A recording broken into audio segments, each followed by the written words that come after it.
Hi there, I'm the Generic Man, and if you're new to the channel, nice to meet you.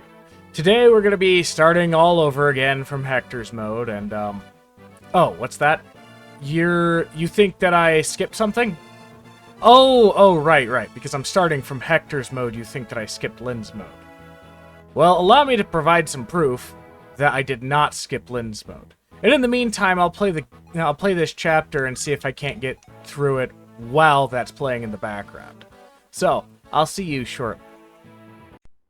Hi there, post-edited Generic Man here, and welcome to the Lynn run. I'm just going to cover the highlights of what happened here so that you guys don't need to worry too much about, what's going on in real time. So, the first thing that happens is, of course, we go through Lynn's prologue chapter. Nothing really interesting happens here, except for the fact that Lynn kind of overperforms. And by overperforms, what I mean is, Bada, the boss of this chapter, doesn't hit her once.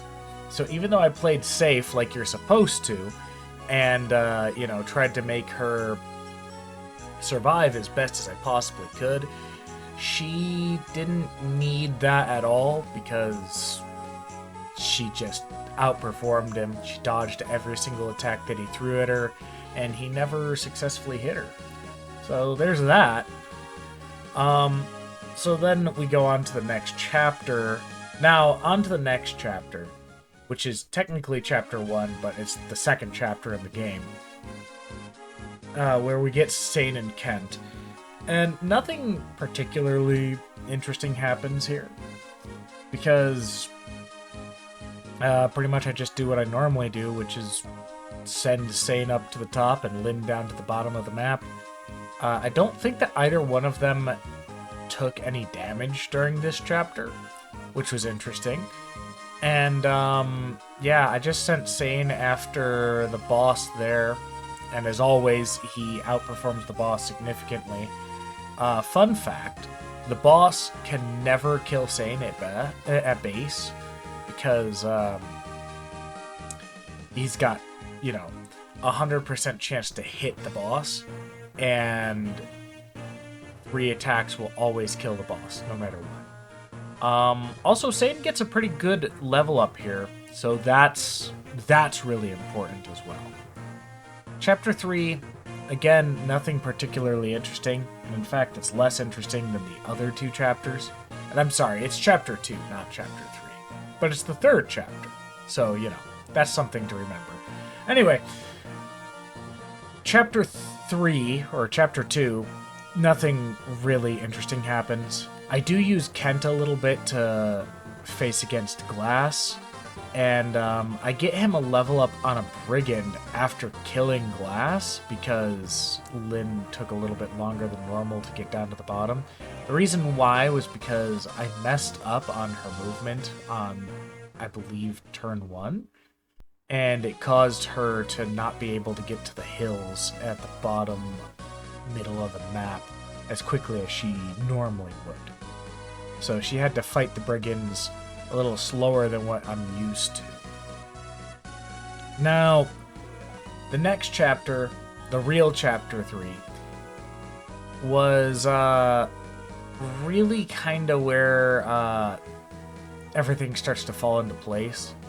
I got Lynn a lot of levels here. I actually played it pretty much perfectly.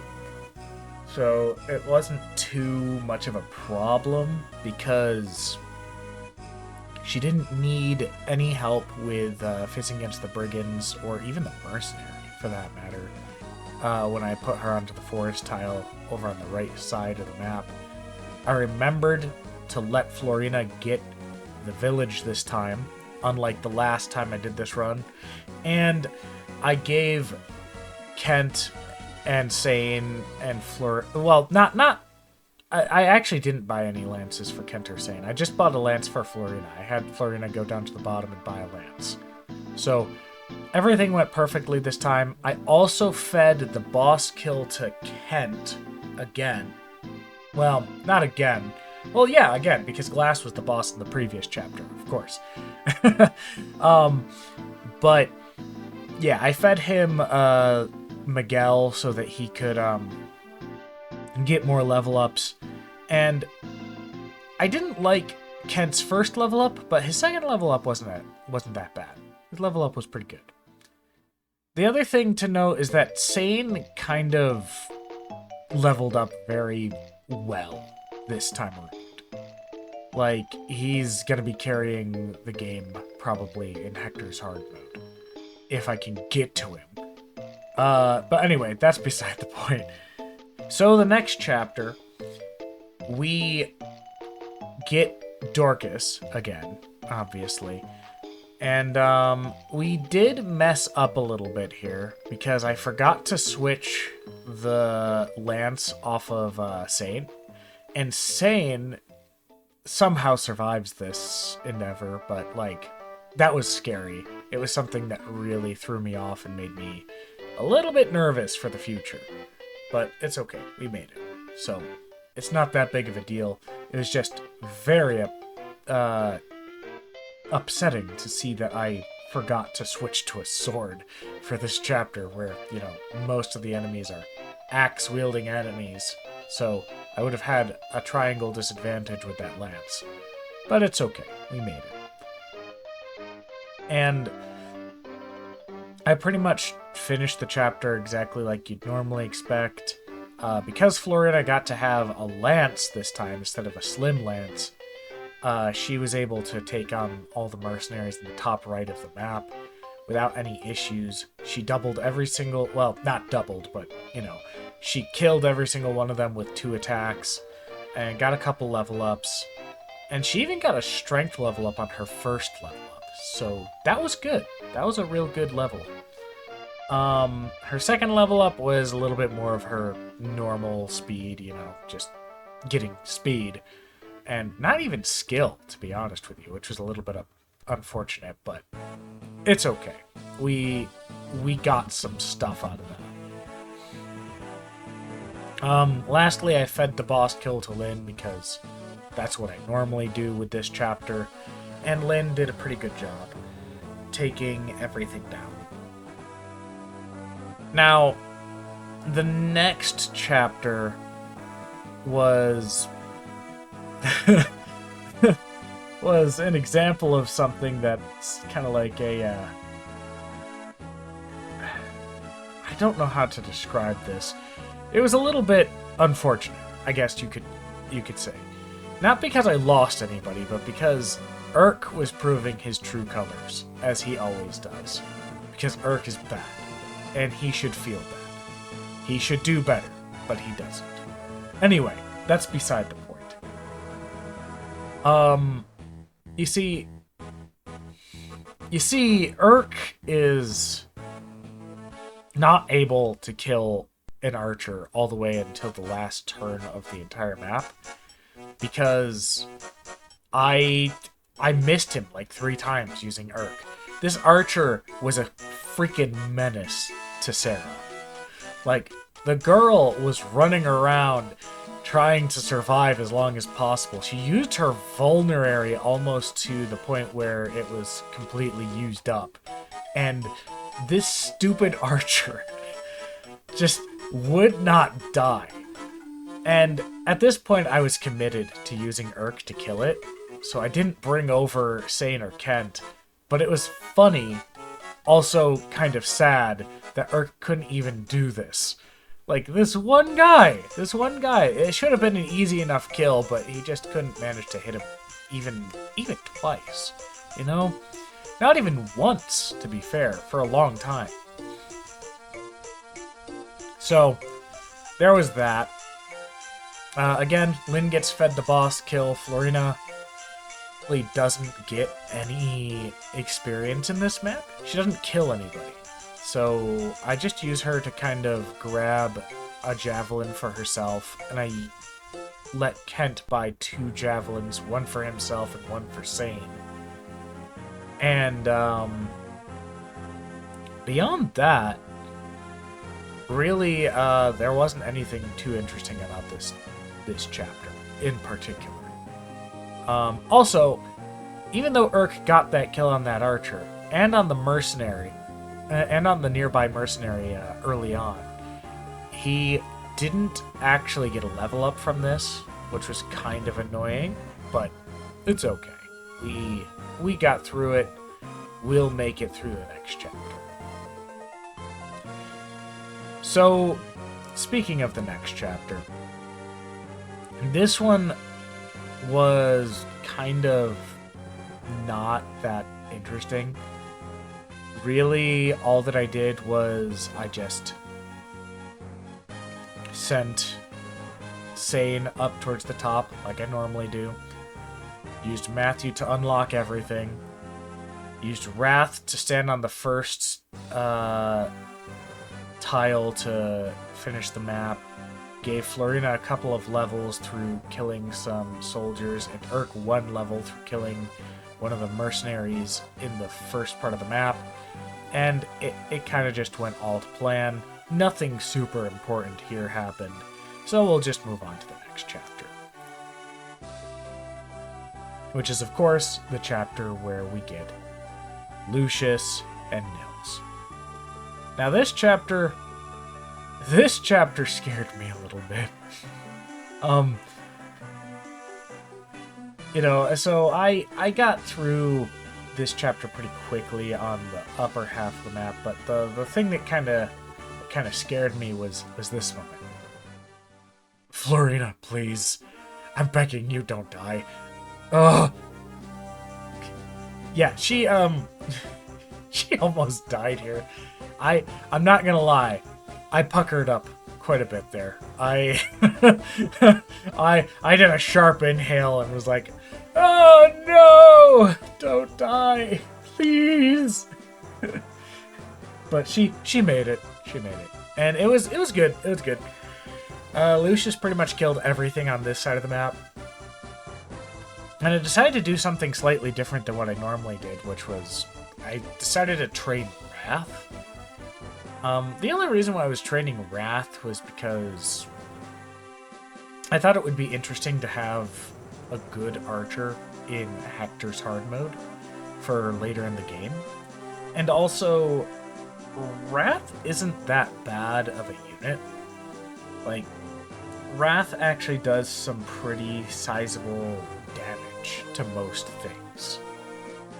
And it's important to keep him, in a good spot if you want to use him for later. And he's better than both Rebecca and Will by a sizable margin just because he's mounted, and when he promotes he gets access to swords. Which, since most enemies have one-range weapons, that's a pretty good thing to have. But I digress. So, yeah, we finish this chapter pretty quickly, get to the end point as quickly as possible, and we take on the X mission for this, for this chapter. So 7X is the next chapter that we're going to talk about. And this chapter went pretty much as smoothly as you'd expect. Florina didn't almost die this time, thank goodness. Lucius got the kill on the soldier that spawns in the middle room right next to where you spawn. I sent Kent, Sane, Wrath, and Matthew over to the left to get the chest and to kill all the enemies over there. And, the funny thing was, as much as I was trying to feed some kills to Wrath, Sane just, turned out way, way too good. Like, there was this the thief in this chapter that I was, that I normally steal, like, his lockpick from and get all of his stuff taken from him. I was gonna feed that one. I was gonna feed the kill to Wrath, but Sane just came in and crit him, and so the kill that should have gone to Wrath, because I was just aiming to barely keep him alive long enough to be hit by Wrath once and die, that didn't happen. But I did get some kills off on Wrath for the Shaman and Mage that spawned near the boss at the top left. So that wasn't too bad of a problem for me. Where we had some issues was on the other side of the map, I was having a tough time deciding how I wanted to distribute the experience on the right-hand side of the map, because Urk and Lucius, I've been feeding them both kills, and I've been giving them quite a bit of experience. And it's kind of nice for once, for a change, that Urk in this particular run is actually turning out pretty good. And I'm not saying that just to try and make people believe that that I'm having a change for Urk. I'm literally only playing with Urk because somebody that I know personally told me I should use him, because I've never used him before. And so that's the only reason why I've been using him. And it's been working out okay so far. Like, he tends to actually deal decent damage. And he's gotten decent speed level ups and decent magic level ups throughout this particular run. Work as well as I could possibly want it to work. And Urk got both of the magic wielding kills up in the top. And pretty much I used Sane to carry a lot of this map for me. And I fed a couple of kills to Wrath so that he could get some precious experience. And yeah, it all went according to plan. Everything kind of fell into place as everybody moved down to the bottom half of the map, killing all of the Reaver weapon wielders with opposing weapons. Strangely enough, the mercenary with the Lance Reaver didn't attack anybody that I really wanted him to attack, because at this point Urk and Lucius were down at the bottom and I really wanted him to attack Lucius. But instead, he ran up towards the bridge where Urk was, and Urk wasn't even injured, and he just attacked him for no reason. And I was really trying to get some experience on Lucius, but it was fine. I was finding it very difficult to do that. Anyway, we killed Yogi, the boss of this map, pretty easily, and it wasn't too bad. So on to the next part, which was chapter 9, the second to last chapter in Lynn's mode, the penultimate, if you will. This one went a lot more smoothly than in previous runs. I didn't lose anybody on this map. I didn't need to worry about Sarah getting injured because I got Sane and all of them over there as quickly as possible. And Sane just kind of carried this map, to be honest with you. He killed most of the Cavaliers that came from the middle fort. He also was the one that I used to kill Eagler. And the reason why is, of course, that Sane's strength and speed were at a good spot this time around. Like, he did better than normal. Than what I've normally expected in these chapters previously. Another thing that you'll probably notice is that I didn't actually promote Sane this time, and that was intentional. I kind of wanted to get him as much experience as possible before promoting him, but of course, it ended up becoming a funny thing because I know spoilers here, but I actually forgot to promote him. I gave him the Knight's Crest so that he would promote in the final chapter. And I just forgot to promote him. I ended up getting to a point where it was like, we can do this instead. So, what you're seeing in this chapter, the 8th chapter, is just a basic run-of-the-mill type of thing. Nobody got close to dying, really. Florina got hit pretty hard a couple times by the soldiers up in the top left, like she normally does, but I had Sarah kind of be her personal healer, and Lucius and Urk killed both of the brigands in the mountains in the center top half of the map. So nothing particularly dangerous happened here. It was a pretty straightforward map, And the one who got closest to dying was Sane, and due to some convoluted maneuvering and some healing that I did to him, we got him through that map. And it wasn't too much of a problem. And he only almost died because he was fighting Eagler, who's arguably the toughest thing up to this point in Lynn's mode. Now, the last character to, or the last chapter, I'm sorry. The last chapter of Lynn's mode was a fun one, and I think I'm going to talk about this one a little bit longer than the other ones. So, pretty much, I changed up my strategy from what I normally do. I actually used Florina and Sane instead of Florina and Lucius, because I like to use Lucius to kind of take out lower health enemies that are easier to kill, because Lucius can actually harm them a lot better than a lot of units. But I kind of wanted Sane to carry this chapter.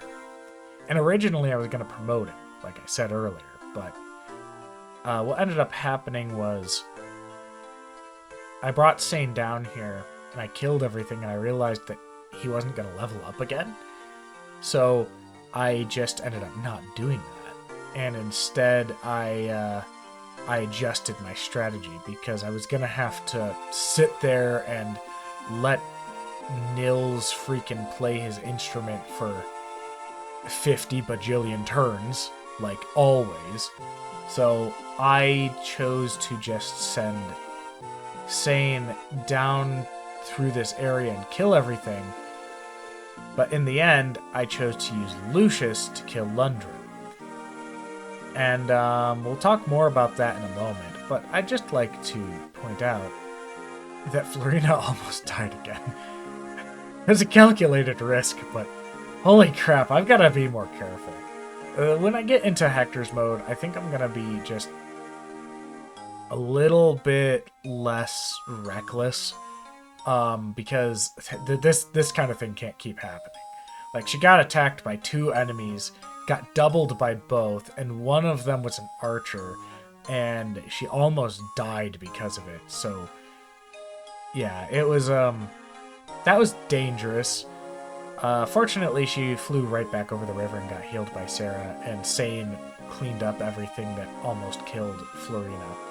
But yeah, the other thing that I did in this chapter, and something I forgot to mention previously when I got it, was I gave Lynn the power ring, and earlier I gave her the angelic robe, because again, I want to use all 3 lords, and in order to do that, I need to give Lynn as much potential as possible, because she's going to be a sword-locked unit for most of the game, and when she promotes, she's going to gain a bow, which is not that important. She lacks any meaningful 1-2 range. I need her to have some survivability. So I gave her the 2 items that give her stat increases for her own story, because I want her to do well. So yeah, we'll just skip over to Lundgren now. And with Lundgren, what ends up happening is I was originally going to kill him using Sane, like normal, but I realized that Lucius deals more damage to Lundgren than Sane would. So I did exactly that. I used Lucius, and I manipulated the AI so that it wouldn't attack Lucius. So I kept Lucius at 2 range on the turns where I wasn't attacking. And so, as in other words, on the opponent's turn, I would make sure that Lucius was 2 tiles away instead of just 1. And I'd always attack him from the 1 tile gap that you would get from his tome. The only problem that I had here, though, was that Lucius actually ran out of tome uses before he was able to kill Lundgren. which kind of ruined my plans. Now I could have just wasted more turns and got another light tome from the armory on the bottom half of the map, but I was already going to be wasting a ton of turns playing the flute for Nils. So what I ended up doing instead was I sent Urk down to finish off the job, giving Urk some more experience. And, you know, I mean, I am starting to come around to the character. All joking aside, he hasn't been doing as bad as I was expecting him to do in this. But yeah, for all the evidence that you needed, that's everything from Lynn's mode. I'll just stop talking here in a moment, but pretty much I just go through every unit's stats screen to kind of show where they ended up being at the end. And I'll leave you guys to interpret all the information that you want. And we'll go back to the current time me, see where I'm at in the chapter for, you know, the first chapter of Hector's Hard Mode. All right, have a good one, and we'll see you in the next one.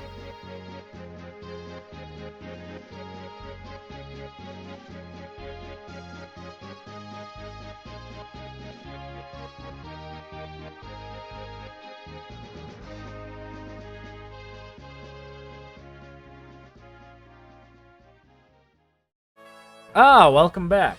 You made it back just in time for me to finish this chapter up, pretty much. Just to show you guys what Hector's got. He's got pretty normal level ups. He's got better defense than normal, though. And beyond that, there's really nothing else to say. As you probably saw from that video, everybody from Lynn's mode actually survived this time. And I think I'm gonna just go on ahead and play in such a way where if Hector, Lynn, or Eliwood dies, I'm going to just reset Hector's mode instead of Lynn's, because it'll be faster and more efficient. And funny thing, I never noticed that Wire has a vulnerary, so I'm just gonna steal his vulnerary and then rescue Matthew with Hector so that he can't kill Matthew. We don't want Matthew to die. Also, we managed to kill the thief in this chapter this time with Matthew, which I've never done before. But I wanted to get as many vulneraries as possible for free. So let's drop Matthew there and check out what Hector can do. So we've got 22 uses left. We cannot double, and he's going to hit for 6 damage, which means that I need to use a vulnerary. Okay, that's fine. Alright, we should be able to beat this pretty easily now. We'll ignore the text because obviously we aren't paying attention to the plot of this game. And we'll finish him off with Hector. Get to level 5 before the end of this chapter. So, anyway, with that being said, I'll just thank you guys for watching. If you want to see more of my videos, please do subscribe. Hit the notification bell so that you're updated whenever new videos come out. And, yeah, I'm planning on uploading 3 times a week from now on. So hopefully after this video, you'll see 2 more this week. So, yeah, have a good one, and we'll see you in the next video. Bye-bye.